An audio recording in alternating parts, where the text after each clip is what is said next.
Si. Baik rekan-rekan semuanya, semoga selalu dalam kondisi yang sehat. Siang pada hari ini tanggal 29 Desember 2021, saya berterima kasih, bisa bertemu dengan teman-teman di sini, bisa diundang ke Kanwil Manado. Kanwil di mana saya sebenarnya bertemu pertama kali dengan, Kementerian Keuangan, karena sebenarnya di Manadolah tempat saya dididik gitu, pendidikan pertama diploma 1 di Manado, dan sekarang alhamdulillah saya, eee, ditempatkan bertugas di Direktorat TIK sebagai di Bagian Tata Usaha. Saya juga ad hoc, sebagai tim ad hoc unit kepatuhan internal di, eselon 2 Direktorat TIK, kemudian unit pengendali gratifikasi juga di Direktorat TIK. Saya tersertifikasi juga sebagai penyuluh anti korupsi dan asesor kompetensi untuk, LSPKPK. Nah, pada siang hari ini saya diminta untuk membawakan materi tentang goal gratifikasi online.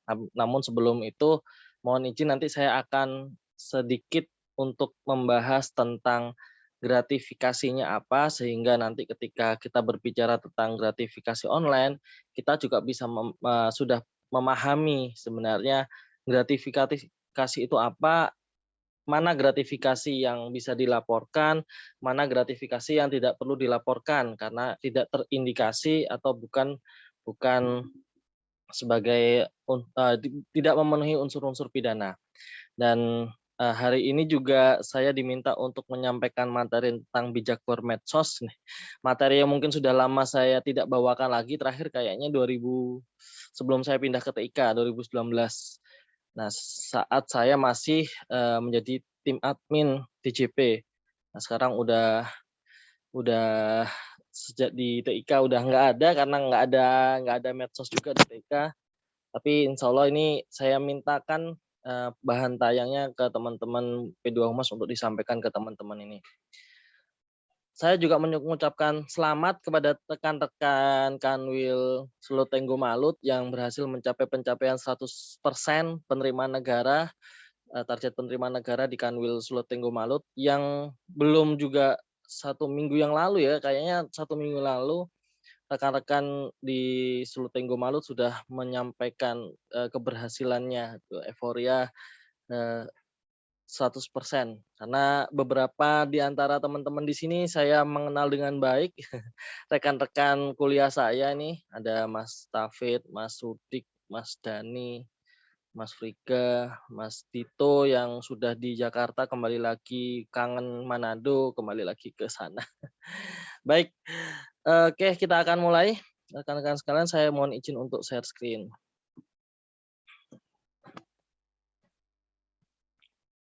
Sebentar ya.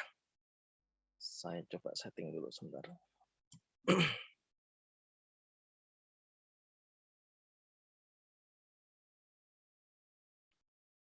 Oke.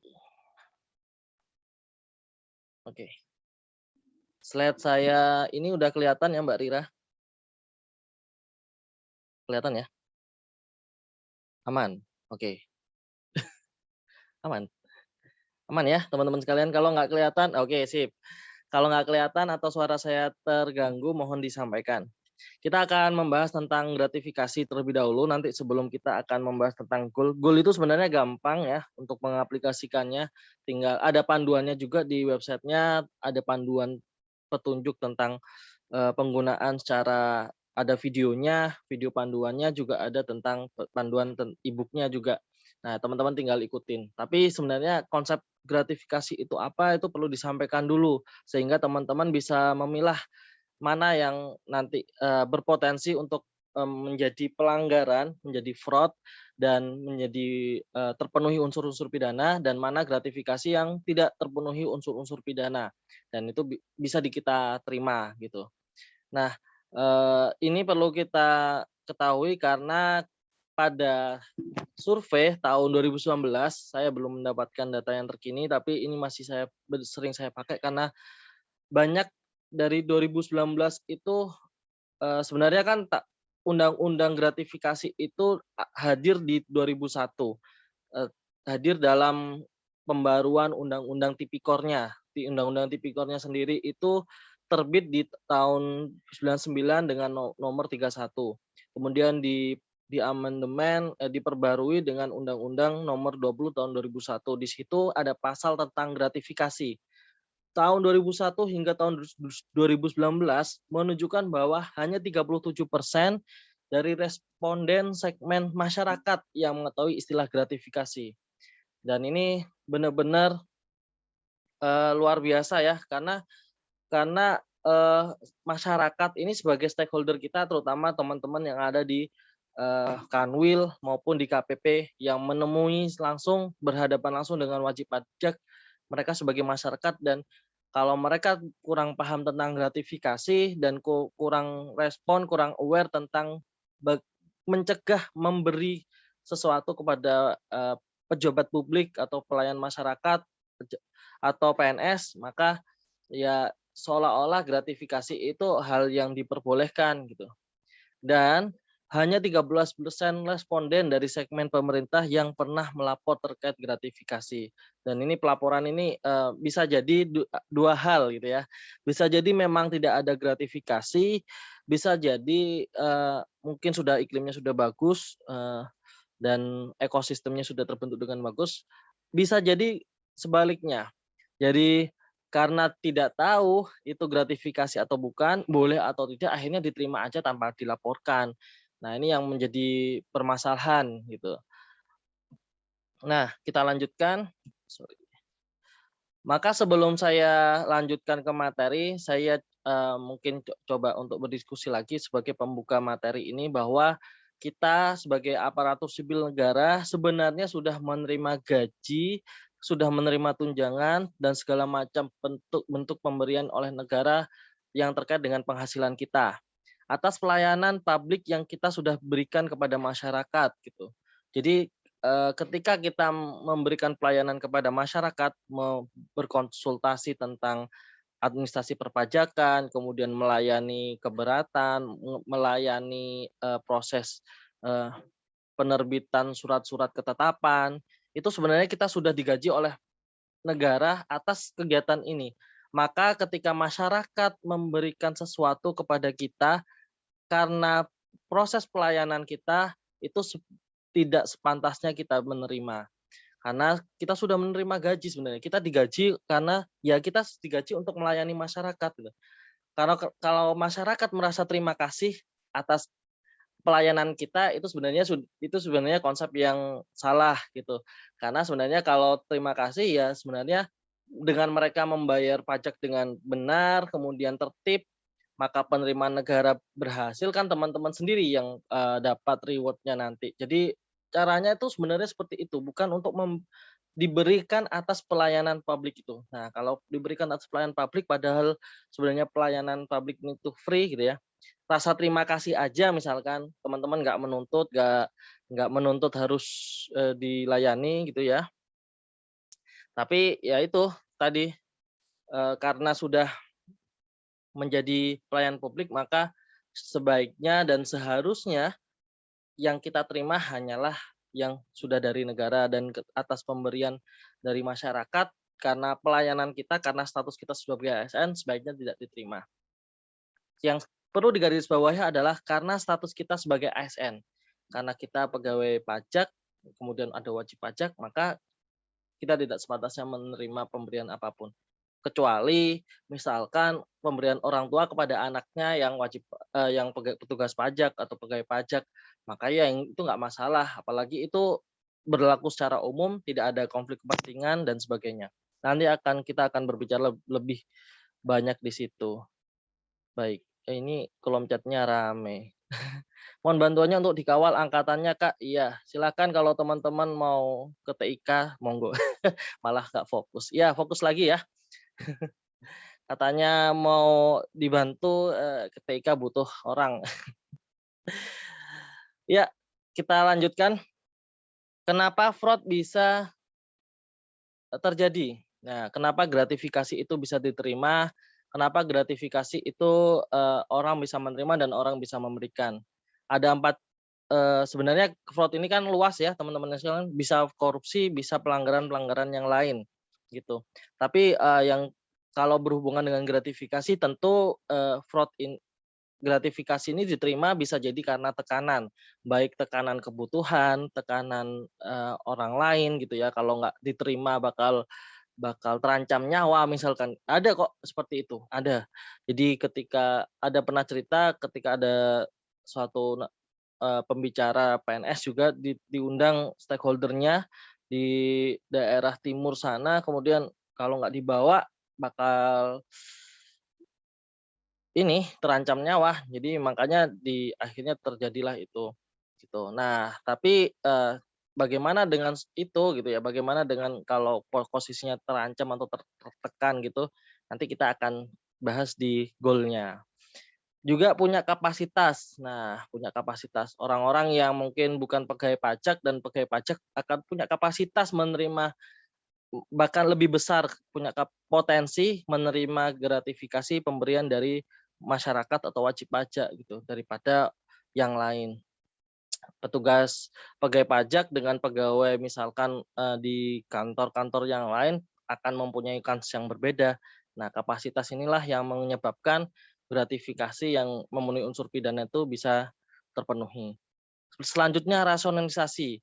Ketika kita memberikan memberikan pelayanan dengan penuh usaha sampai, ya sangat banting tulang lah ya untuk melayani masyarakat, melayani wajib pajak, kemudian kita dengan merasionalisasikan bahwa saya sudah berusaha nih memberikan pelayanan dan melayani gitu ya, wajib pajak saya. Nah, kalau saya menerima hadiah berupa iPhone 14 lah, nggak masalah lah, kan itu kan setimpal. Mereka kan mendapatkan, eee, dikabulkan keberatannya atau dikabulkan apanya lah ya, ketetapannya dikabulkan, kemudian dilayani permohonannya. Nggak apa-apa lah ya gitu, karena ini kan nggak seberapa. Nah, nggak seberapa dan merasionalisasi nilainya itu nggak seberapa dibanding dengan usaha kita itu sudah menjadi kesalahan gitu. Kenapa gratifikasi itu, fraud itu bisa terjadi. Kemudian, ada juga peluang. Jadi eee, ketika teman-teman yang ya sama dengan kapasitas ya, artinya sebenarnya kalau di teori sebelumnya itu ada triangle. Nah, di triangle ini kapasitas ini menjadi bagian dari kesempatan. Jadi orang-orang yang memiliki kesempatan atau peluang pasti juga punya kapasitas. Artinya orang-orang yang tiba-tiba ada wajib pajak yang besar kemudian mengajukan permohonan untuk penundaan dan sebagainya. Nah, itu kan peluang untuk terjadinya fraud, terjadinya negosiasi dan sebagainya. Nah, ini yang menyebabkan fraud ini bisa terjadi, rekan-rekan sekalian. Dan gratifikasi itu bukan soal nilai kecil atau besar, karena nilai kecil pun ternyata merusak gitu ya. Dianggap cuman buah tangan, dianggap mungkin cuman ya hasil bumi gitu ya, ketika kita memeriksa atau terjun ke lapangan dan memeriksa wajib pajak hasil, perkebunan gitu ya. Kemudian dilihat bahwa dia punya hasil kebun, misalkan kelapa atau pisang atau ini, tapi kecil, tapi pemberian itu menanamkan budi kepada kita. Artinya itu, keputusan kita yang akan kita keluarkan itu akan bisa nggak netral gara-gara kita sudah diberi. Tentu orang timur ini tantangannya seperti ini, karena, sangat erat dengan kaitannya dengan saling memberi, menghormati, kemudian berbagi gitu ya. Artinya batasan-batasan berbagi itu, akhirnya menabrak batasan-batasan hukum, termasuk gratifikasi ini. Jadi ketika memberi itu dia lupa bahwa statusnya yang diberi adalah PNS. Ketika menerima juga lupa bahwa yang kita itu sedang melakukan tugas negara, saya itu PNS dan ini berkonflik kepentingan dengan, misalkan saya memeriksa, orang dengan pengusaha kebun, kemudian hasil kebunnya kita diberi, itu sudah gratifikasi dan menanam budi, kemudian suatu saat dia akan ketika dia berperkara gitu ya, atau dia harus diputuskan suatu ketetapan atau tagihan pajak, maka kita akan ada rasa sungkan, "Wah, ini kan orang sudah memberi ya, baik banget dengan kita." Kalau kita makan siang itu selalu kita dibagi gitu. Ini yang menjadi momok karena gratifikasi akar dari korupsi, gratifikasi itu kejahatan luar biasa, karena kejahatan luar biasalah hingga diterbitkan Undang-Undang Tindak Pidana Korupsi, gitu. Di Undang-Undang Tindak Pidana Korupsi, ini mungkin saya akan kilas balik aja, ada 7 kelompok ya, sebenarnya ada 31 delik tipikor, 31, pasal-pasal atau yang bisa diadukan gitu ya. Tapi untuk mempermudah dikelompokkan menjadi 7. Nah, 7 ini ada perbuatan curang, ada suap menyuap, suap menyuap ini transaksional ya, saling suka gitu ya, saling memberi suka, yang menerima suka. Ada benturan kepentingan dalam pengadaan, ini bagi teman-teman yang mungkin dalam yang menyangkut teman-teman yang terlibat dalam proses pengadaan barang dan jasa. Kemudian perbuatan pemerasan, kalau perbuatan pemerasan ini sifatnya yang memberi itu terpaksa atau tertekan. Yang menerima biasanya adalah pegawai negeri, adalah pejabat publik dan sebagainya, memeras gitu ya, meminta gitu ya, dengan paksa gitu. Kalau nggak paksa nanti jadinya suap menyuap. Tapi kalau memaksa dan sebenarnya yang memberi itu tidak mau, jatuhnya adalah pemerasan.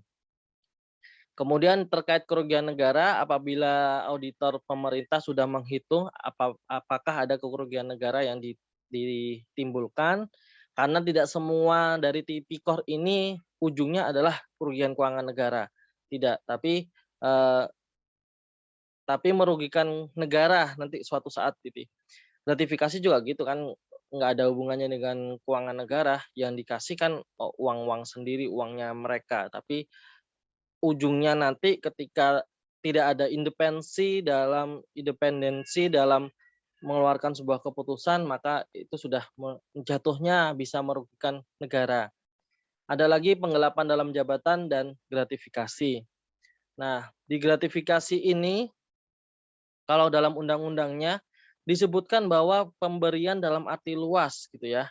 Jadi kalau pemberian dalam arti luas artinya semua pemberian itu sebenarnya disebut gratifikasi gitu. Bentuknya macam-macam, uang, barang, pinjaman tanpa bunga, pengobatan cuma-cuma, komisi, diskon, perjalanan wisata, fasilitas lainnya, tiket perjalanan, penginapan, semua itu adalah gratifikasi. Ini ada seorang suami, istrinya PNS, ngasih tiket, gratifikasi enggak? Itu adalah gratifikasi gitu ya. Karena gratifikasi itu pemberian dalam arti luas, tapi nggak semua gratifikasi itu dilarang, nggak semua gratifikasi itu diperbolehkan. Ada gratifikasi yang memenuhi unsur pidana, ada gratifikasi yang tidak memenuhi unsur pidana. Kita akan coba cek yang mana yang memenuhi unsur pidana. Gratifikasi yang memenuhi unsur pidana yang dianggap suap gitu ya, kalau bahasa hukumnya itu dari teman-teman penyidik itu biasanya menyebutkan gratifikasi ini, yang memenuhi unsur pidana itu yang dianggap suap apabila yang menerima adalah pegawai negeri atau penyelenggara negara. Pegawai negeri dalam hal ini itu bukan cuman orang yang punya NIP ya teman-teman sekalian, bahkan orang-orang yang, di luar sana yang mungkin digaji, oleh upah negara itu juga, meskipun tidak punya NIP ya, bukan pegawai negeri sipil, tapi dia juga bagian dari pegawai negeri. Nanti ada slide-nya sendiri. Dan berhubungan dengan jabatannya, artinya, kalau biasanya saya mengaksesnya gini, kalau saya ini pegawai negeri sipil di Direktorat TIK, apakah saya menerima saya pegawai negeri sipil di Direktorat TIK, gitu ya, saya menerima hadiah. Nah, apakah saya kalau tidak, sebagai pegawai negeri sipil di Direktorat TIK, apakah saya juga menerima hadiah ini, gitu ya. Nah, itu kan bisa diakses gitu. Kalau, tidak menerima, berarti pemberian yang saat ini saya terima ini berhubungan dengan jabatan, gitu. Misalkan makan siang dari penyedia atau stakeholder, kalau saya biasanya hubungan hubungan paling eratnya itu dengan penyedia ya, artinya, yang berkonflik kepentingan tuh dengan penyedia karena saya juga sebagai staf PPK di Direktur TK. Jadi benar-benar bukan dengan saya juga pernah tiba-tiba nyampe di kantor sudah ada makan siang, tiba-tiba ada Grab sudah nganterin kopi gitu ya, Desember. Nah ini benar-benar Desember nih tantangan sih karena banyak-banyaknya tagihan, ini Mas Taufik tahu banget. Banyak-banyaknya tagihan, kita nggak sempet makan, tiba-tiba datang nih makan siang gitu. Saya juga gitu, OB langsung bawain ke belakang gitu, saya langsung, bilang enggak gitu. Karena, kenapa seperti itu, ya kalau yang pesen istri saya tidak ada berhubungan dengan jabatannya. Kenapa? Baik saya itu jadi PNS, baik saya nggak PNS, kalau namanya istri ya kalau memberikan ke suami ya wajar-wajar aja dan itu sudah sangat lumrah gitu ya. Nggak ada berhubungan dengan jabatan.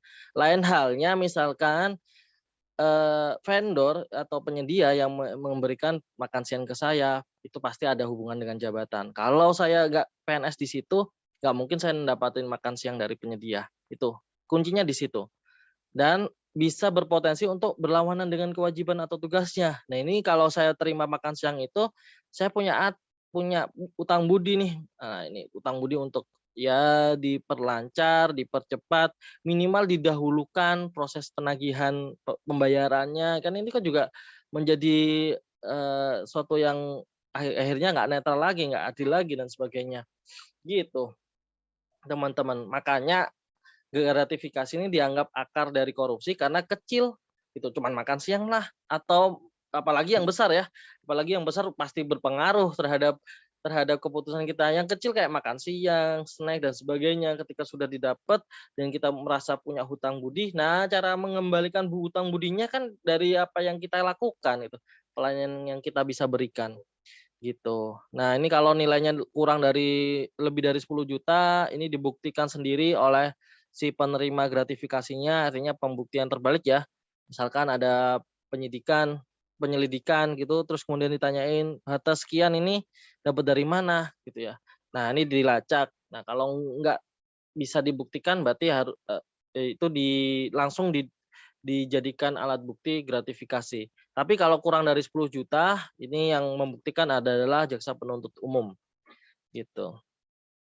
Nah, pegawai negeri ini nggak hanya PNS teman-teman sekalian. Nah, PNS ini kan masuknya ke Undang-Undang Kepegawaian ya, atau pegawai negeri ini yang dimaksud dalam KUHP.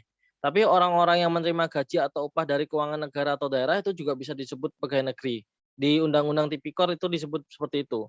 Atau orang yang menerima gaji atau upah dari suatu korporasi. Nih, berarti karyawan-karyawan BUMN juga termasuk ini yang menerima bantuan keuangan negara atau daerah. Atau yang ini, korporasi yang mempergunakan modal atau fasilitas negara atau masyarakat. Ini jelas ya, pegawai-pegawai yang, berkorporasi dengan pemerintah. Ada penyertaan modal dari pemerintah, ke suatu perusahaan. Nah, itu sudah karyawannya sudah bisa disebut dengan karyawan, pegawai negeri gitu ya, di Undang-Undang Tipikor. Dan nggak cuma pegawai negeri tapi penyelenggara negara juga, misalkan penyelenggara negara pada lembaga tertinggi, lembaga tinggi negara, menteri, pejabat negara sesuai dengan ketentuan yang berlaku, misalkan duta besar, kepala daerah, wali kota, bupati, gubernur itu juga penyelenggara negara dan itu bisa disebut dengan pegawai negeri, gitu. Ini tadi sudah saya sebutkan sekilas bahwa beda ya, kalau gratifikasi ini kita pasif, PNS di pasif, tiba-tiba datang, tiba-tiba dikasih, kita nggak minta, nggak ada yang suatu yang harus diurus gitu ya. Waktu itu nggak ada yang suatu diurus, niatnya nggak ketahuan kenapa dikasih gitu ya. Beda dengan penyuapan, kalau penyuapan benar-benar kelihatan ketika dikasih, saya minta untuk turunkan tagihannya, saya minta untuk diloloskan, saya minta untuk diperlancar, itu sudah kelihatan kalau itu ada transaksional. Kalau pemerasan ya minta, satu orang pegawai negeri sipilnya yang minta gitu ya. Tapi kalau gratifikasi pasif, kita nggak minta tiba-tiba datang, tiba-tiba dikasih dan sebagainya. Dan anehnya rasionalisasi kita itu merupakan rezeki. Nah, ini menarik ini. Apakah itu benar rezeki kalau kita bukan pegawai negeri sipil gitu ya, di situ gitu ya. Apakah itu benar-benar rezeki gitu ya. Padahal kita dari pelayanan itu sudah digaji oleh negara. Nah ini yang menarik ini. Jangan sampai kita merasionalisasi segala penerimaan yang yang kita miliki itu sebagai rezeki. Nah, dikecualikan dari sanksi hukum jika gratifikasi itu tidak dianggap suap jika lapor kepada KPK sebelum 30 hari kerja sejak gratifikasi diterima. Ini ada di Undang-Undang Pasal 12C ayat 1 dan 2 Undang-Undang Tipikor 20 tahun 2001. Nah, kenapa sih dilaporkan? Karena pada intinya sebenarnya ketika masyarakat stakeholder itu mengeluarkan biaya atau menyampaikan hadiah kepada kita, itu ada yang dicatat teman-teman sekalian, rekan-rekan semuanya. Itu mereka sebenarnya membuat pembukuan yang rapi, tercatat yang rapi. Oh, pemberian ke Bapak ini untuk apa? Atau kalaupun nggak apa, namanya sudah ada. Nah, ketika si perusahaan itu diaudit, wah ini bisa kena ke kita gitu. Karena kita nggak melapor gitu. Tapi kalau kita melapor, meskipun diaudit, mereka diaudit, kemudian kita diselidikin, kalau kita melapor dan memiliki surat keputusan atas pelaporan gratifikasi kita, kita akan dibebaskan dari sanksi hukum gitu. Sanksi hukumnya cukup berat dan ini paling berat ya karena gratifikasi itu dianggap punya kesempatan untuk bertobat ketika menerima, gitu. Jadi ketika menerima punya kesempatan 30 hari kerja untuk lapor gitu. Jadi kalau sudah 30 hari kalau 30 hari kerja tidak lapor, maka niat jahatnya sudah muncul, niat jahat untuk menguasai atau menerima gratifikasi sudah muncul. Maka tidak bisa dikecualikan lagi dari sanksi hukum, gitu. Nah, bagaimana jika teman-teman mendapatkan gratifikasi yang terindikasi suap gitu ya? Bukan biasanya tiba-tiba dikasih, atau tiba-tiba datang, nggak tahu siapa gitu.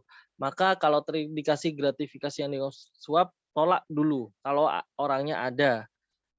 Orangnya disampaikan secara langsung ya, bisa ketemu dengan orangnya dan sebagainya. Di saya banyak juga, jadi kalau kemarin juga sempat, pengadaan baju seragam, ya ini dapat juga, disuruh milih gitu. Ya saya ingat kalau saya masih PNS, nggak boleh seperti itu, gitu. Saya tolak, untungnya sih saya tolak dengan baik-baik ya, "Mohon maaf, saya nggak bisa menerima, mohon terima kasih atas perhatiannya, ini saya menjalankan tugas," gitu. "Saya sudah digaji atas yang ini, jadi mohon tidak memberi sesuatu apapun," gitu. Nanti saya yang malah repot, kita malah yang tidak bisa, nanti malah si vendor yang malah nggak bisa kerja sama lagi dengan kita gitu.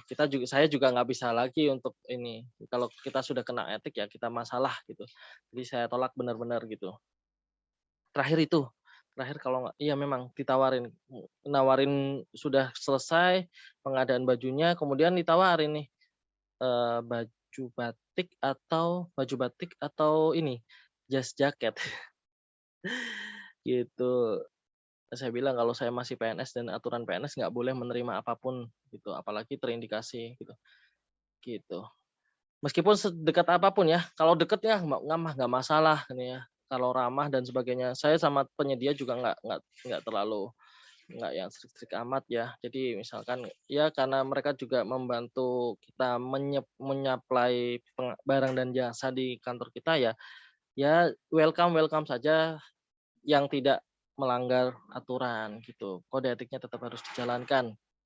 Gitu teman-teman sekalian. Kalau menerimanya nggak ketemu secara langsung bagaimana? Nah ini kalau tidak ketemu langsung maka diterima aja dulu gitu ya. Atau dalam keadaan yang sulit menolak, misalkan dalam ancaman dan sebagainya. Atau ragu-ragu nih, ini gratifikasi bukan ya? Ini boleh nggak ya? Maka terima dulu dan laporkan gitu. Bisa diterima dulu dan dilaporkan sebelum 30 hari kerja.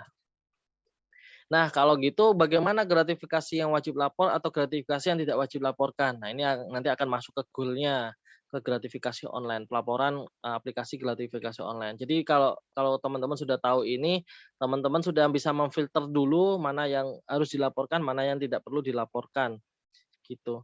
U untuk gratifikasi yang wajib dilaporkan, nah ini sebenarnya prinsip gratifikasi ini sama seperti PPN ya, teman-teman sekalian, ada negatif list-nya. semua wajib dilaporkan kecuali yang ada dalam negatif list ini gitu. Dan ini untuk memudahkan para pegawai negeri atau penyelenggara negara dalam melaporkan gratifikasinya. Nah, saya berdasarkan peraturan Komisi Pemberantasan Korupsi yang tahun 22 tahun 2019, ini yang paling baru tentang negatif negatif list-nya ini.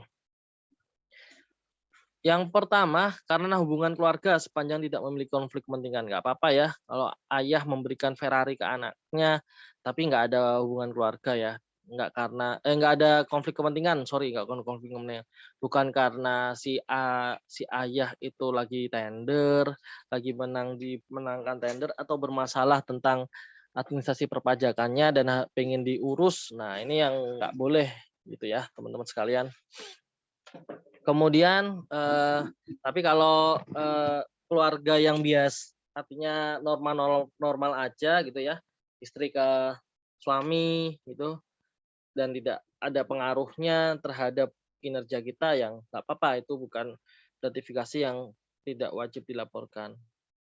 Kemudian ada keuntungan atau bunga dari penempatan dana investasi atau kepemilikan saham pribadi yang berlaku umum. Nah, kalau teman-teman investasi, saham, bunga, penempatan dana, monggo tidak tidak, bukan termasuk gratifikasi yang wajib dilaporkan, maka silakan dimiliki asalkan berlaku umum. Artinya semua peserta, eee, yang mengikuti investasi tersebut itu mendapatkan hal yang sama gitu ya, bukan karena jabatannya Bapak Ibu sekalian, gitu. Selanjutnya, jika menerima manfaat bagi seluruh peserta koperasi atau organisasi pegawai berdasarkan keanggotaan yang berlaku umum, SHU ya. Kalau dapat SHU ya monggo nggak apa-apa gitu. Kemudian seminar kit yang berbentuk seperangkat modul dan alat tulis serta sertifikat yang diperoleh dari kegiatan yang resmi kedinasan seperti rapat, seminar, workshop, konferensi, pelatihan, atau kegiatan lain sejenis yang berlaku umum. Nah, kalau berlaku umum boleh, monggo dipersilakan. Ini saya sempat keliru juga di awal-awal saya ini, tapi ya nggak masalah sih sebenarnya. Jadi, saya juga sering dulu awal-awal belum paham-paham banget tentang ini, ketika diundang menjadi narasumber, mau dikasih, cenderamata, saya tolak gitu. Terus ternyata ujug-ujugnya nggak semua yang harus ditolak gitu, karena, kalau memang itu bentuknya plakat, bisa dipajang di kantor, kemudian nggak masalah dan semua narasumber yang ada di instansi tersebut memberikan semua yang sama, ya nggak apa-apa, gitu. Termasuk, dan sebagainya gitu. Ini memang benar-benar ini 2019 ya? Ya bener, saya juga di awal-awal 2019 kayaknya, itu juga sempat sempat salah salah persepsi gitu. Khawatirnya semua pemberian itu, benar-benar harus ditolak gitu, saking takutnya, gitu. Kemudian hadiah tidak dalam bentuk uang atau alat tukar lainnya yang dimaksudkan sebagai alat promosi atau sosialisasi sepanjang tidak memiliki konflik kepentingan, itu boleh. Kemudian prestasi akademis, non akademis yang diikuti dengan biaya sendiri seperti kejuaraan, perlombaan, kompetisi tidak terkait kedinasan. Misalkan ada rekan-rekan di sini yang runner ya. Saya kalau lihat Mas Taufik ini biasanya runner pelari kemudian dapetin podiumnya 1 juta dan itu daftarnya biaya sendiri, ya monggo-monggo saja gitu, dinikmati, itu pemberian tidak wajib dilaporkan gitu. Meskipun kita PNS ya. Meskipun kita PNS, karena semua orang memiliki peluang yang sama, baik PNS atau enggak PNS, peluang yang sama untuk mendapatkan podium seperti Mas Tafid gitu. Sorry ya Mas Tafid, dikasih contoh terus. Kemudian, penerimaan hadiah, beasiswa, atau tunjangan baik berupa uang, barang yang ada kaitannya dengan peningkatan prestasi kerja yang diberikan oleh pemerintah atau pihak lain sesuai dengan peraturan. Jadi ketika mendapatkan hadiah, tiba-tiba mendapat, prestasi kerja kemudian diberi mobil, iPhone, eee, kok saya menyebutkan merek ya? Handphone bersmartphone tinggi gitu ya, terus atau misalkan laptop, dan kalau itu sudah ada di aturannya, memang sudah dibebankan oleh negara, nggak apa-apa, nggak masalah untuk menerimanya. gitu. Kemudian hadiah langsung atau undian diskon, rabat, voucher poin rewards atau souvenir yang berlaku umum dan tidak terkait kedinasan. Ini misalkan kalau teman-teman dapat kupon GoFood, alah nyebutin merek lagi. Eee, e-commerce ya biasanya dapat voucher bisa diklaim, monggo digunakan karena kalau kalau yang lain dapat terus kemudian teman-teman, juga dapat ya itu berarti berlaku umum. Tapi kalau misalkan poin atau potongan harga tiket gitu ya, misalkan tiket pesawat diberikan cuman kepada teman-teman sekalian, yang lain nggak dapat nih. Nah itu berarti, diindikasikan bahwa, itu hanya, eee, berarti tidak berlaku umum gitu ya, dan terkait kedinasan. Apalagi kalau itu, ternyata wajib pajak kita, gitu. Kemudian kompensasi profesi di luar kedinasan yang tidak terkait dengan tupoksi dari pejabat atau pegawai, tidak memiliki konflik kepentingan dan tidak melanggar aturan internal, gitu, atau kode etik. Kemudian kompensasi yang diterima terkait kegiatan kedinasan seperti honorarium, transportasi, akomodasi, dan pembiayaan yang telah ditetapkan dalam standar biaya penerima gratifikasi. Tidak ada pembiayaan ganda, tidak ada benturan kepentingan, dan tidak melanggar aturan. Itu nggak apa-apa, kalau asalkan nggak ganda ya, honorarium, transportasi, akomodasi. Kemudian karangan bunga seperti acara pernikahan, kelahiran, kematian itu nggak masalah, nggak apa-apa gitu ya. Karangan bunga sebagai ucapan, eee, dalam kegiatan atau acara tertentu. Kemudian ada penyelenggaraan pernikahan, kelahiran, akikoh, baptis, khitanan, dan potong gigi atau acara upacara adat yang lain atau upacara agama yang lain dengan batasan paling banyak per pemberian Rp1.000.000 gitu ya. Makanya kalau sering kita lihat kan ada, yang pejabat tuh ngasih lebih dari 1 juta terus dilaporkan itu kan ada ya beberapa kali seperti itu. Gratifikasi yang lebih dari nilainya Rp1.000.000. Kemudian terkait musibah atau bencana sepanjang tidak terdapat konflik kepentingan dan memenuhi kewajaran atau kepatutan gitu ya. Misalkan teman-teman ada rekan-rekan yang tertimpa PNS yang tertimpa musibah, eee, banjir dan sebagainya. Tapi, dari bantuan itu nggak wajar yang diberikan tuh rumah baru beserta mobilnya, ternyata WP-nya ya yang dikasih. Ini nih Pak, ini karena Bapak kesusahan, kebanjiran, ini nih saya punya rumah, dipakai aja bahkan silakan dibalik nama ke Bapak, misalkan loh ya, beserta mobil, beserta dan sebagainya gitu ya. Ini kan udah nggak wajar gitu ya, nggak sesuatu hal yang wajar gitu. Kalau nggak wajar wajib dilaporkan, tapi kalau wajar, bantuan-bantuan dalam, wajar ya nggak masalah. Kemudian sesama rekan kerja pada pisah sambut, pensiun, promosi, dan ulang tahun tidak berbentuk uang, paling banyak 300.000 dengan total pemberian 1 juta dalam 1 tahun dari pemberi yang sama. Ini diingat-ingat, gitu. Paling banyak berapa, nggak apa-apa ya teman-teman sekalian untuk kalau misalkan mau memberi kado, kenang-kenangan, monggo dipersilahkan, asalkan ada batasan nilainya. Kemudian, misalkan sesama rekan kerja, kalau mau memberi tapi tidak dalam bentuk uang ya, misalkan kado, makan siang, apa ya, sesama rekan kerja ya ini ya, sesama rekan kerja mau saling memberi, monggo, maksimal 200.000 dengan total pemberian 1 juta dalam 1 tahun pemberi yang sama. Dalam satu pemberian itu nilainya maksimal 200.000 tidak dalam berbentuk uang, dengan total kalau 1 tahunnya itu maksimal 1 juta. Gitu. Kemudian yang selanjutnya hidangan atau sajian yang berlaku umum, itu nggak usah dilaporkan. Misalkan ketika teman-teman diundang wajib pajak untuk memberikan penyuluhan di sana ya, kemudian diberi makan. Kalau makannya itu sama dengan makanan yang lain, pesertanya kah dan sebagainya, itu ya nggak masalah, itu berlaku umum. Tapi kalau teman-teman ketika masuk ke wajib pajak memberikan penyuluhan di sana, pengisian SPT tahunan biasanya kan kalau wajib pajaknya besar, perusahaan besar gitu, diundang ke sana. Kemudian setelah acara diajak makan siang ke tempat yang sangat mewah, banyak hiburannya. Nah, itu sudah mulai tidak ini. Jadi makannya terpisah gitu ya, tidak sama, makannya terpisah bahkan ter terindikasi itu tidak wajar. Nah, tidak berlaku secara umum, tidak seumumnya. Maka itu wajib lapor teman-teman sekalian. Kalau umum aja, kalau teman-teman sama, nasi kotak sama dengan yang peserta, ya monggo, nggak apa-apa, nggak usah dilaporkan. Yang terakhir, pemberian cenderamata atau plakat dalam instansi dalam rangka hubungan kedinasan atau kenegaraan baik di dalam negeri maupun luar negeri, itu juga nggak apa-apa. Nah, bagaimana kalau sudah teman-teman sudah tahu nih, yang mana yang wajib lapor, yang mana yang nggak wajib lapor, yang mana yang terindikasi pidana, yang mana yang nggak terindikasi pidana. Yang terindikasi pidana dan wajib lapor itu bisa dilaporkan melalui beberapa cara. Yang pertama, bisa melalui situs web dari gol.kpk.go.id gitu, atau dengan surat elektronik atau email di pelaporan.gratifikasi@kpk.go.id.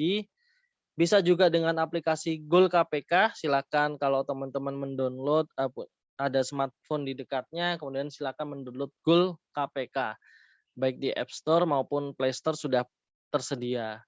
Gitu. Bisa juga menyerahkan langsung ke Gedung Merah Putih. Nah, ini kalau dekat ya atau tidak ada transportasi. Tapi ada juga kok kemarin ada kepala desa yang menerima gratifikasi dan untuk melaporkan dia nabung biaya untuk ke Jakarta. Saking bingungnya mungkin ya, saking bingung caranya dan memang memang belum tahu bagaimana cara cara lapor dengan online ini, makanya dia sampai menabung biaya untuk menyerahkan gratifikasinya ke KPK secara langsung. Kemarin, saya mendengar ceritanya karena dia mendapatkan penghargaan dari KPK sebagai insan pelapor gratifikasi gitu loh kalau salah, itu tahun 2021, gitu. Tapi kalau teman-teman jaraknya jauh, monggo dari Manado aja dilaporkan bahwa menerima gratifikasi, nanti barangnya di-keep atau dititipkan kepada UKI-nya atau UPG-nya silahkan di-keep.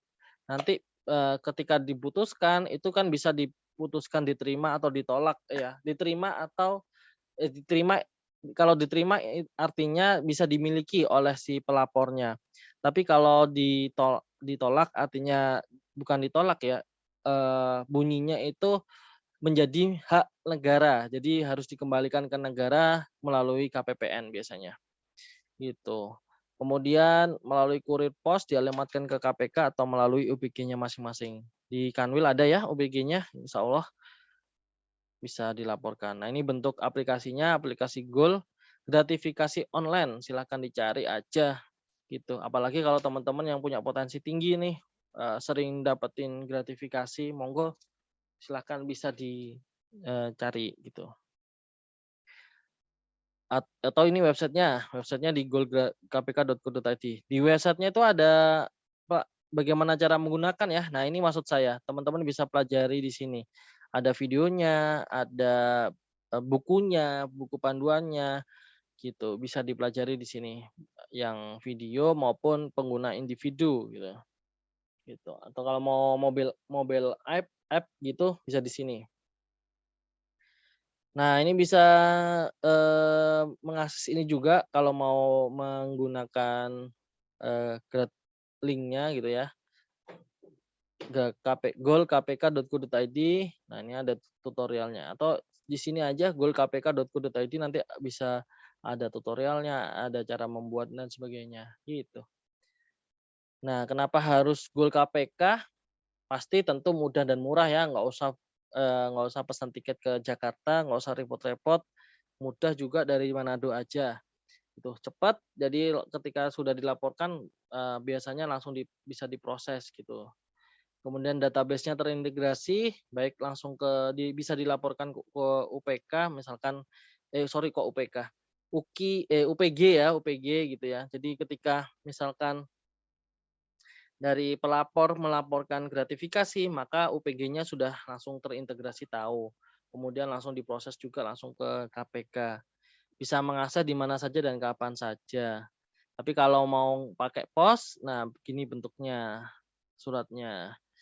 Misalkan seperti ini ya, cara penyampaiannya seperti ini. Dikirimkan ke alamat Direktorat Gratifikasi Jalan Rasuna Said, eee, paling lambat 30 hari kerja sejak tanggal gratifikasi diterima. Laporan disampaikan dengan menyertakan dokumen yang terkait penerimaan gratifikasi. Objek gratifikasi tidak harus diserahkan pada saat menyampaikan laporan. Ya, ketika dilaporkan ya nggak usah langsung disampaikan gitu ya. Tapi boleh disimpan dulu dengan baik gitu. Nanti kalau sudah ada keputusannya boleh, mau diterima atau enggak itu nanti gitu. Kemudian, ini formulirnya, nanti teman-teman bisa download aja. Kemudian alurnya seperti ini ya, ketika menerima gratifikasi 30 hari kerja lapor KPK maksimal. Nah, KPK akan memproses pengurusan gratifikasi ini, penyelidikan, kemudian dan sebagainya, analisa dan klarifikasi ini selama 30 hari kerja. Artinya 30 hari kerja ini sejak laporan dinyatakan lengkap sudah dapat surat keputusan penetapan status gratifikasi. Entah itu menjadi milik pelapor atau menjadi milik negara. Nah, ini faktanya tahun 2019 teman-teman sekalian bahwa nominal pelaporan di KPK itu terkait gratifikasi itu adalah 15 miliar nilainya.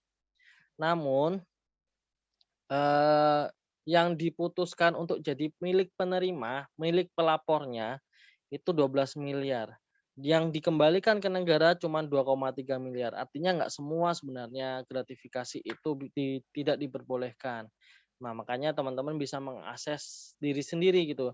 Apakah ini berhubungan dengan jabatan, berlaku umum, apakah kalau saya PNS di sini dan saya menerima, kalau nggak PNS gimana? Menerima nggak? Nah, itu bisa ditanyakan sendiri untuk memvalidasi apakah itu memenuhi unsur pidana atau enggak, gitu.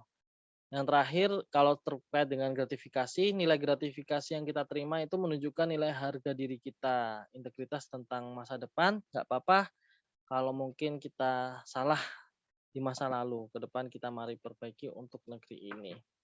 Baik teman-teman sekalian, gratifikasi sudah selesai, kalau goalnya sendiri itu teman-teman bisa mempelajari ya, jadi bisa bisa tahu gitu ya, tapi, itu tentang gratifikasinya. Nanti karena sangat teknis goal itu jadi, saya, eee, serahkan ke teman-teman untuk ya kalau menerima langsung aja langsung dipraktekkan untuk melapor gratifikasi, itu. Oke, terima kasih Mas Tony. Mhm, Ini mau buka pertanyaan Mas, boleh?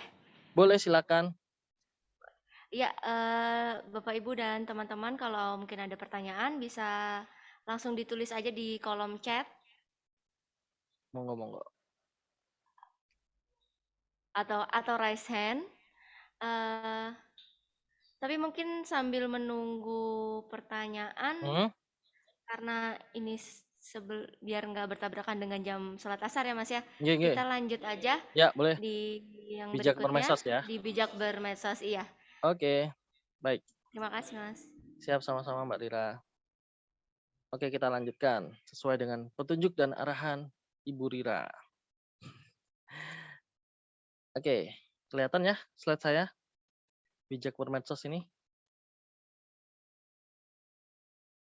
Oke. Oke rekan-rekan saya lanjutkan terkait media sosial sebenarnya, eee, saya juga, di KPDDP juga mengelola media sosialnya KPDDP Makassar dan karena Direktur TIK tidak diperkenankan untuk membuat, eee, media sosial dan saya juga tahu bahwa buat apa juga ya membuat ada direktorat eselon 2 yang punya media sosial akhirnya kayaknya nggak nggak usah nggak usah buat gitu ya, ya udah gitu aja.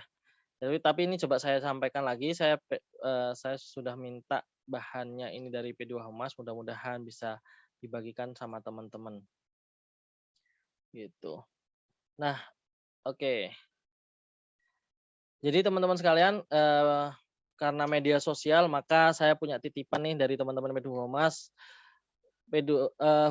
Dijen Pajak ini memiliki beberapa kanal media sosial, itu ada Instagram, ada YouTube, kemudian ada Twitter ya, ada Twitter, kemudian ada juga Facebook, page gitu.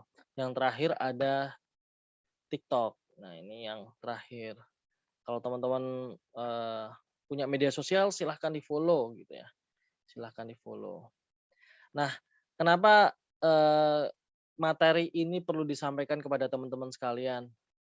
Di data Januari 2021 menunjukkan bahwa tren sosial media di Indonesia itu pertama kali yang, orang-orang sering akses adalah YouTube, kemudian WhatsApp, kemudian Instagram, Facebook, Twitter, Facebook Messenger, Link, dan sebagainya. Jadi, kebanyakan pengguna internet di Indonesia inilah yang rata-rata digunakan.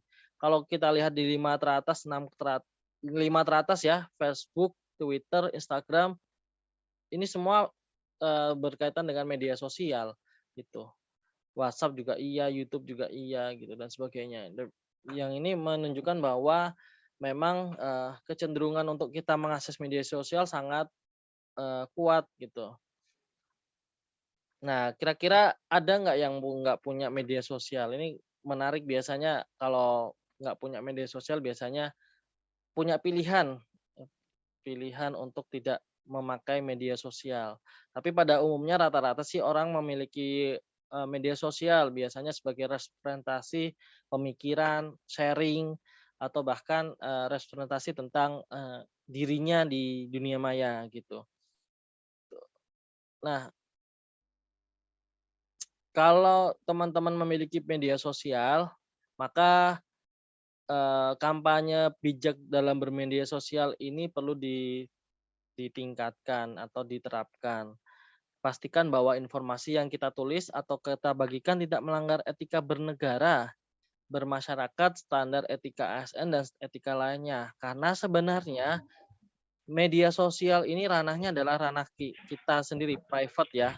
Tapi berhubungan banget dengan kebebasan atau ranah publik gitu. Apa yang kita sampaikan, kita memiliki hak dan kebebasan dalam menyampaikan pendapat, tapi ingat, kebebasan kita akan dibatasi oleh kebebasan orang lain atau hak-hak orang lain dan sebagainya. Jangan sampai melanggar etika bernegara, bermasyarakat, standar etika ASN, dan etika-etika yang lain gitu ya. Kemudian sebuah survei membuktikan ya, Tirto ID, saya juga senang baca Tirto karena surveinya juga ya menarik gitu ya. Ada beberapa orang dan PNS yang dipecat karena media sosial, nggak cuman PNS ya, mungkin pejabat negara dan sebagainya itu juga dipecat karena media sosial, terkait agresif ya, berkata-kata kasar, kemudian referensi ke penggunaan obat-obat terlarang gitu ya, pola berbahasa yang buruk, akhirnya dilaporkan dan sebagainya, kemudian mengunggah foto saat mabuk dan sebagainya, itu juga mengakibatkan, eee, pemecatan dalam media sosial. Artinya ketika kita bebas berpendapat, bebas mengekspresikan kebebasan kita ya, mengekspresikan pendapat kita ke media sosial, itu sebenarnya ada ranah, publik di situ. Jadi tidak semua bisa dikonsumsi oleh publik gitu. Artinya ketika kita menjadi ASN, ASN itu sebenarnya pemersatu bangsa gitu ya. Kita misalkan teman-teman asalnya dari Jawa, asalnya dari Jawa Timur, kemudian ditempatkan di Manado, itu bisa jadi, itu sebenarnya identitas kita sebagai pemersatu bangsa gitu. Jadi istilahnya ketika kita ditugaskan di daerah lain, artinya kita juga sebenarnya dalam rangka menjalankan tugas negara. Tuh, negara hadir untuk memberikan pelayanan pajak kepada, eee, yang orang lain gitu. Jadi, karena kita representasi negara, maka gunakan media sosial kita untuk menjalin persatuan, bernegara. dan gunakan media untuk menebar kebaikan dan kebahagiaan. Misalkan teman-teman mendapatkan kabar baik, teman-teman mendapatkan prestasi, teman-teman mendapatkan, kebaikan atau bisa sharing sesuatu dari media sosialnya, monggo itu digunakan dengan sebaik-baiknya gitu. Tidak dalam, konteks, menebarkan hal-hal yang kurang bermanfaat gitu. Media sosial ini sosial pribadi ya, itu ranahnya privat tapi kebebasannya berpendapat dilindungi oleh undang-undang. Nah, sekarang ini zamannya undang-undang, kebebasan berpendapat, undang-undang UU ITE juga akan mengikat di situ. Jadi minta tolong, teman-teman untuk berhati-hati terhadap apa yang dikeluarkan, dalam media sosial. Bahkan berita-berita akhir-akhir ini berita-berita itu banyak sekali mengutip pernyataan di Twitter tentang sebuah tokoh itu menjadi bahan berita mereka. Jadi seolah-olah itu ya sudah pernyataan resmi dia gitu. Jadi makanya hati-hati ketika kita mengeluarkan statement jangan sampai itu akan terbawa dari pegawai pajak, misalkan, berita menyebutkan, teman-teman menyebutkan bahwa berkata-kata kasar gitu.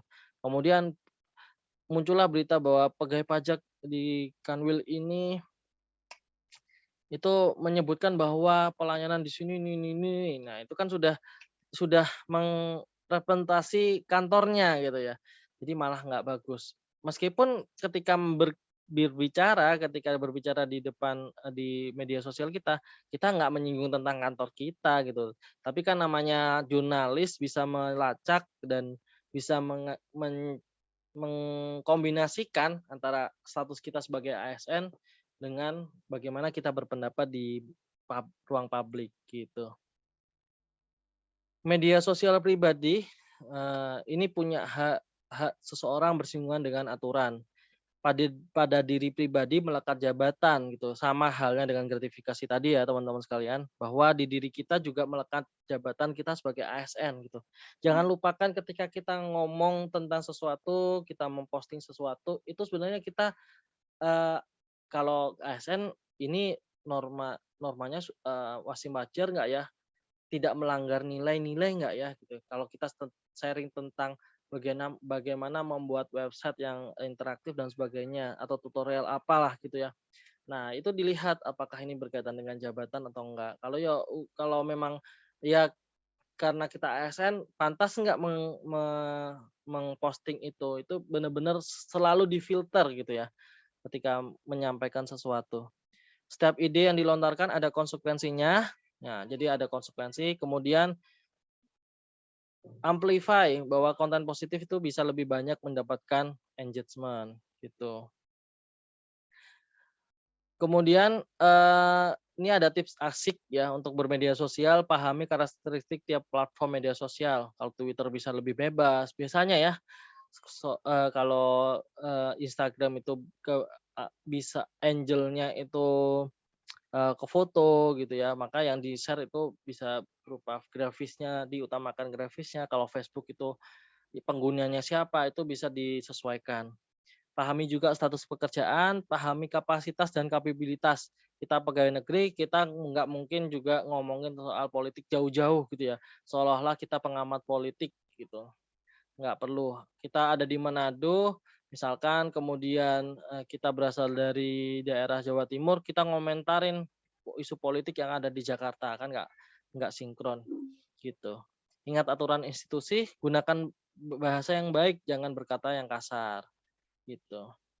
Ini ada contohnya nih, nempatin orang jauh-jauh, tiket mahal, udah gila negara ini. Nah, ini kan nggak perlu, "Min, keluhan pegawai pajak nggak ada, kami nggak ada." Dan terus, wah ini mulai ada kasar nih, ini udah mulai dan kayaknya ini sudah masuk dalam pengaduan Kisdak sepertinya. Ada yang seperti ini juga, ini di Twitter gitu loh. Padahal ini kan Sika ya, Sika ini kan ranahnya ya untuk internal saja, nggak bisa dipublikasikan, di-share itu juga nggak bisa gitu, sudah ada aturannya gitu. Maka silakan bijak bermedia sosial dalam kalau fatwa MUI bagi teman-teman yang muslim ini, media sosial digunakan sebagai media dakwah. kemudian silaturahmi, kemudian verifikasi dulu ketika mendapatkan informasi, gitu. Filter dulu, jangan untuk pornografi, jangan untuk gibah, adu domba, bullying, untuk, dilarang untuk publikasi konten informasi yang sifatnya sangat pribadi ya, misalkan ya nggak perlulah kita menyebarkan aib, kemudian apalah sebagainya yang sebenarnya itu konsumsi pribadi bukan ranahnya publik gitu. Kemudian ujaran kebencian dan permusuhan gitu. Nah di tahun 2017 sudah ada, eee, surat edaran tentang penggunaan media sosial bagi pegawai Ditjen Pajak. Nah ini sudah lengkap teknisnya sebenarnya. Di surat itu, di surat S nomor 194 PJ 2017 itu 4 keyword-nya, gunakan media sosial secara bijaksana, tidak publikasi pandangan politik dan isu sara, gitu. Dan tetap mematuhi kode etik, tidak bertentangan dengan PP 53, ini terkait dengan disiplin PNS. Kemudian 3 pesan kunci lainnya, wajib menjunjung tinggi kehormatan negara, pemerintah, dan martabat PNS. Kemudian mengutamakan kepentingan negara, melarang setiap PNS memberikan dukungan ya teman-teman sekalian kepada capres, cawapres, kemudian kepala daerah, anggota DPD, anggota DPR, anggota DPRD dan sebagainya. Karena kan memang ASN kan netral ya, nggak boleh memihak tertentu gitu ya. Kalaupun memilih gitu ya, misalkan ya ada pilihan, tidak perlu diumumkan pilihannya siapa gitu ya. Kalau diumumkan malah berbahaya. Kemudian, ada lagi di S5156 PJ 2018 disebutkan bahwa pengawasan dan pembinaan perilaku pegawai DJP. Larangan menggunakan jejaring sosial baik dalam bentuk gambar, dokumen, komentar, video posting, reposting, reposting juga nggak boleh ya teman-teman sekalian. Tuh, reposting juga nggak boleh, retweet maupun dalam bentuk lain dalam publikasi pandangan pandangan politik, isu sensitif terkait suku, agama, ras, dan golongan atau sara, menyebarkan kebencian, intoleransi, dan menggunakan atribut agama untuk menyemai perpecahan, permusuhan, dan kebencian. Ini juga tidak diperbolehkan. Kita juga sudah punya pedoman komunikasi, ada beberapa juga yang mengatur tentang bagaimana pegawai DJP itu bermedia sosial untuk menjaga reputasi dan kewibawaan DJP di mata publik gitu ya.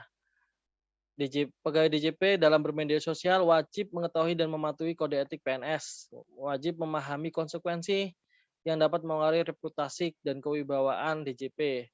Kemudian mempertimbangkan informasi dan atau dokumen elektronik yang dikirimkan agar tidak merugikan DJP pribadi atau pihak lain. Tetap ya, dalam kondisi yang harus artinya informasi negara tidak usah disebarluaskan gitu. Pekerjaan kita yang ada data-data negaranya yang bersifat rahasia tidak perlu disebarluaskan. Atau misalkan, "Ah, saya habis memeriksa WP ini nih," gitu. Itu kan kelihatan, memeriksa ini, wah tagihannya segini tapi ini, ya itu kan tidak perlu juga untuk konsumsi publik ya, gitu. Tapi kalau kayak saya, kayak sudah mengajar, sudah ngisi di sini gitu ya, nggak apa-apa sebenarnya. Karena untuk, melihat aktivitas gitu. Bedakan juga aktivitas yang bisa dikonsumsi publik sama aktivitas yang cukup untuk pribadi gitu ya, dan cukup untuk kegiatan yang di kantor. Jangan sampai yang di kantor bisa keluar juga gitu. Kemudian menjaga kerahasiaan kata sandi jejaring sosial biar tidak terhack gitu ya. Karena banyak sekali ya yang mengatasnamakan pejabat KPKNL, pejabat KPK yang melelang, kemudian suruh transfer. Nah, itu kan bahaya. Pegawai pajak gitu ya, disuruh untuk ini. Jadi kalau di akun kita diretas kita bisa mengguna kita bisa apa ya, akun kita bisa digunakan untuk kejahatan gitu, bahaya. Jadi silakan untuk menjaga kerahasiaan data kata sandi gitu ya. Kemudian etika dalam bermedia sosial, ini sama, kurang lebih sama, kemudian contoh hal-hal yang dapat dipublikasikan, misalkan ada peraturan pajak terbaru terkait harmonisasi peraturan perpajakan misalkan, atau, yang pengusaha di bawah yang pengusaha 500 juta itu tidak kena pajak, itu kan boleh, nggak apa-apa. Kemudian penghargaan yang diterima DJP mau baik pribadi maupun, secara institusi. Misalkan Kanwil Manado memperoleh, penerimaan 100% ya nggak apa-apa itu dipublikasikan gitu, nggak apa-apa, kan itu kan penghargaan ya atau apresiasi. Misalkan ada, teman saya ini berprestasi pelaksana terbaik atau OC terbaik lah gitu, itu nggak apa-apa dipublikasikan ya teman-teman sekalian gitu, karena untuk meningkatkan citra DJP juga gitu. Bahkan teman-teman yang lain misalkan, ada beraktivitas yang lain yang kalau misalkan berkompetisi atau, main e-sport misalkan ada pemain, eee, atau pelari gitu ya atau yang sudah-sudah kan ini kan, eee apa itu yang naik naik gunung itu ya, atau yang Mas Patuan Handaka yang ikut Asian Games itu kan juga di-post di Ditjen Pajak itu menunjukkan bahwa, eee, bisa meningkatkan citra DJP. Kemudian, ajakan bagi wajib pajak untuk taat kewajiban perpajakan, ajakan bagi pegawai untuk bekerja dengan baik. Ini yang dapat. Yang tidak dapat tentu yang kayak tadi ya, komentar, konten yang berisi fitnah, berita bohong, pornografi, melecehkan, yang mungkin menciptakan lingkungan kerja yang tidak kondusif. Informasi bersifat rahasia juga tidak diperbolehkan atau terbatas untuk internal. Konflik antara pegawai atau antara pegawai dengan pegawai atau pegawai dengan organisasi juga tidak diperkenankan. Isu sensitif juga tidak diperkenankan, pandangan atau partisipasi aktif politik juga tidak diperkenankan. Nah, ketika kita mendapatkan informasi, kita perlu melakukan uji etik informasi. Ketika mendapatkan berita, apakah berita itu benar? Kalau benar, maka uji dengan pertanyaan berikut. Bermanfaatkah dibagi? Ada yang dirugikan nggak, dengan pihak-pihak yang dirugikan siapa aja kalau kita mau membagi informasi tersebut? Jika, orang lain di posisi Anda, apakah akan melakukan hal yang sama gitu ya? Apakah bukan rahasia jabatan? Kalau iya semuanya aman, maka silakan share. Kalau tidak jangan share, apalagi kalau beritanya nggak benar atau bohong, gitu. Kemudian sikap kita, eee, konten media sosial memiliki kemungkinan besar atau salah. Konten media sosial yang baik belum tentu benar, konten media sosial yang benar belum tentu bermanfaat. Jadi ini bertahap ya filternya. Benar salah, benar pun itu belum tentu baik. Baik, benar pun itu belum tentu bermanfaat. Jadi share-lah, sesuatu yang mungkin benar, baik, dan bermanfaat, gitu. Konten media sosial yang bermanfaat belum tentu cocok untuk disampaikan ke publik, gitu. Tidak semua konten media sosial yang benar itu boleh dan pantas disebar ke publik. Ini ada 3 verifikasi, 3 pasti, nih. Pasti aspek sumber informasi, pastikan ya. Pastikan kebenaran konten, pastikan konteks, tempat, waktu, dan latar belakang, gitu. Kemudian kalau di pegawai Kementerian Keuangan ini ada lagi SE 16 MKPJ 2018 tentang panduan aktivitas dan penggunaan media sosial bagi pegawai Kementerian Keuangan. Hindari unggah dan bagi hoax, hindari unggah, like, share gitu ya. Berarti ini aja nggak boleh terkait pornografi, radikalisme, terorisme dan sebagainya. Hindari unggah konten keberpihakan dalam dukungan di pemilihan.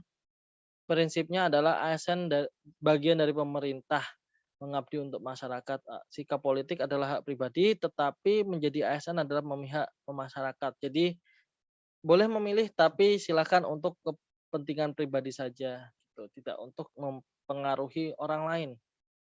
ASN harus netral karena siapapun calon terpilih kelak, ya karena ASN ya atasan kita juga, gitu.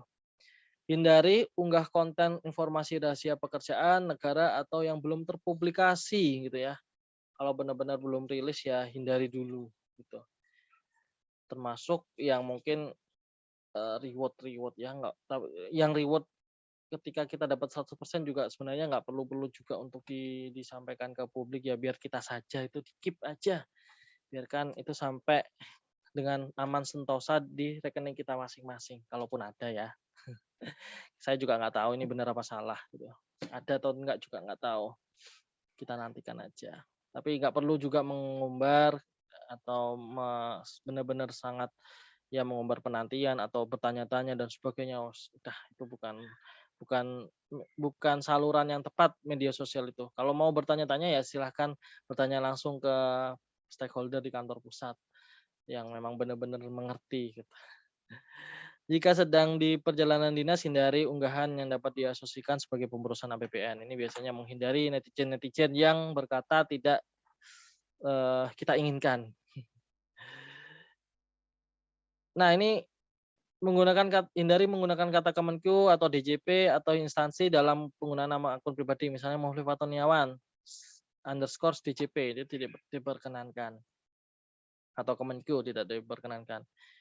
Think before you click. Jangan asal pertama, jadi jangan cepet-cepetan posting, ya. Kemudian asal posting itu juga tidak diperbolehkan. Think before post gitu ya. Jadi pikir baik-baik sebelum diposting gitu. Dan kalau rekan-rekan yang ada di muslim, maka cukuplah seseorang yang dianggap berdusta jika ia menceritakan semua yang ia dengar gitu ya. Yang kalau dia dengar kemudian diceritakan semuanya itu dia ceritakan. Ini hadis riwayat Muslim insyaallah sahih gitu. Demikian rekan-rekan semuanya dari Kanwil DJP Suluting Malut, mudah-mudahan bermanfaat. Silahkan kalau ada yang mau ditanyakan. Iya, terima kasih Mas Tony. Ya, Ini sama-sama sudah Mbak. ada beberapa pertanyaan ini Mas. Siap. Yang pertama dari Mas Rudik. Titip pertanyaan dari teman Kak. Was, Benarkah gratifikasi lebih mudah terjadi kalau seseorang minim IPK? Integritas, profesionalisme, ada kodenya kesempurnaan. ya ini ya. Ya Allah, pakai kode. Ya, Gimana kalau tuh Mas? berkaitan dengan kalau gratifikasi ini kan kebutuhan ya. Kalau integritas, profesionalisme dan kesempurnaan ini kurang, maka ya tentu yang menjadi dasar etik kita, nilai yang kita anut ya ini mudah sekali terjadi. Artinya mudah sekali tergoda gitu ya, kalau nggak memikirkan baik-baik gitu. Saya kalau juga misalkan saya juga masih belajar, kalau saya nggak menolak makan siang dari vendor itu, bisa jadi saya nggak bisa marahin vendor lagi ya kalau pekerjaannya nggak beres. Itu yang saya pikirkan. Nah, kalau yang minim EPK yang ini, singkatannya ini bisa jadi karena coba dirasionalisasi. Di yang ini ya, kembali ke faktor-faktor penyebab. Apakah ada kebutuhan yang mungkin kalau kita merasa kurang aja ya, misalnya kurang ya, dan ini bisanya bahagia kalau IPK-nya ada nih gitu. Indeks integritas profesionalisme kesempurnaan ini ada. Ini gratifikasi nggak akan ada nih nanti gitu. Tapi yang jelas itu sih kalau rekan-rekan memahami bahwa faktor penyebab korupsi itu ada kesempatan, ada kapasitas, kemudian rasionalisasi dan kebutuhan tekanan gitu ya. Tekanan bisa kebutuhan. Nah, kalau itu merasa kurang aja maka bisa jadi ya seolah-olah kita digaji tunjangan tunjangan gaji kita itu nggak cukup untuk memenuhi kebutuhan kita dan artinya akhirnya merasionalisasi, ya nggak papalah gini, menerima ini, toh negara juga nggak bisa kok ngasih kita sudah bersusah payah ini, kita tuh lebih digaji, kita tuh digaji kurang tuh dari negara. Ya itu bisa jadi ada beberapa yang, eee, berasumsi demikian. Maka akhirnya rasionalisasi yang kena. Jadi akhirnya membenarkan itu diterima karena kita merasa seolah-olah sudah banting tulang, sudah 2 hari nggak pulang, lembur di malam hari ya untuk melayani masyarakat. Ya nggak papalah menerima ya, itu ya nggak papanya itulah yang jadi rasionalisasi gitu. Tapi kalau kita benar-benar memikirkan bahwa kita sudah digaji oleh negara, kita sudah cukup, ya udah itulah yang sudah benar-benar harus kita nikmatin. Toh nanti kalau kita dapatkan lebih-lebihnya reward atas pekerjaan kita ya insya Allah kalau sudah rezekinya ya akan datang gitu. Gitu. Saya tidak bisa membawa isu-isu dari kantor pusat yang lain ya teman-teman sekalian. Iya. Oke Mas, ini juga dari Mas Izar, ini mungkin nanti bisa PM aja ya Mas Izar ya. PM Siap. langsung ke Mas Tony. Pertanyaannya. Berikutnya ada pertanyaan dari Mas Andi H. Mhm. Izin bertanya, apakah seorang pegawai boleh membuat akun fake di media sosial? Gimana tuh Mas? Fake account. Tujuannya untuk apa? Kalau tujuannya untuk ya itu kan tadi kan fungsinya kita bermedia sosial ya kalau bisa bermanfaat. Nah, kalau media fake account-nya buat jualan gitu misalkan, ya harus membuat fake bukan fake ya, istilahnya akun jualan misalkan gitu atau yang bermanfaat, nah ini nggak masalah, boleh-boleh aja. Tapi, tujuannya untuk apa? Ya kepoin mantan gitu ya misalkan. Itu ya coba dilihat apakah nanti ada yang dirugikan dari perbuatan kita di media sosial ini membuat fake account, kemudian manfaatnya apa, terus apa yang kita bisa dapatkan gitu, orang lain dapetin apa dari situ gitu. Dan kalau memang benar-benar fake account sih kan sebenarnya kan nggak menunjukkan identitas apa-apa ya gitu ya, ya nggak masalah. Kecuali fake account-nya untuk kegiatan yang nggak pantas, misalkan, fake account pegawai pajak yang lain gitu. Dan untuk menipu, untuk biar dikenal sebagai orang tersebut dan sebagainya, itu kan juga nggak boleh ya. Tapi kalau fake-fake account untuk kebutuhan yang mungkin nggak mengganggu orang, nggak, buat jadi buzzer. Nah ini coba dipertimbangkan, kalau buzzernya DJP kan nggak apa-apa. Misalkan Kanwil Sulutenggo punya, Instagram, kemudian butuh nih follower banyak, terus setiap setiap posting itu 1.000 likes. Nah ini kan perlu nih fake account, monggo. Tapi dicoba ini deh, dipertimbangkan manfaatnya. Kalau memang butuh ya nggak apa-apa. Tapi dan pokoknya nggak bermanfaat dan tidak merugikan, itu yang penting. Karena kebebasan berpendapat kita itu ada kebebasan orang lain dan kita dibatasi oleh etika dan norma-norma yang ada, gitu. Oke, terima kasih Mas. Ada lagi Iya, mungkin sama-sama. pertanyaan? Bapak Ibu teman-teman, Mas Izar nih mungkin masih mau nanya lagi Mas.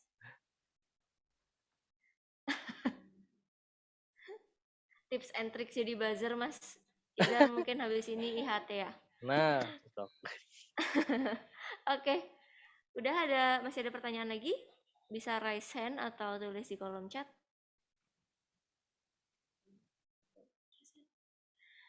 Oke, mungkin cukup sekian ya Baik Mas. baik, Eh, kita cukupkan, kebetulan sudah masuk sholat asar juga di sini. Terima kasih banyak Mas Tony atas waktu dan makasih banyak kesempatannya, teman-teman sekalian. atas ilmunya. Terima kasih. Mohon maaf kalau ada salah. Mohon maaf juga Mas kalau ada salah kurang-kurang dari kami. Ya, saya cukupkan sekian. Terima kasih. Wassalamualaikum warahmatullahi wabarakatuh. Waalaikumsalam warahmatullahi wabarakatuh. Terima kasih teman-teman sekalian, rekan-rekan dari Kanwil Sulutenggo Malut. Saya izin pamit ya. Nah, terima kasih, sampai ketemu lagi, sehat selalu.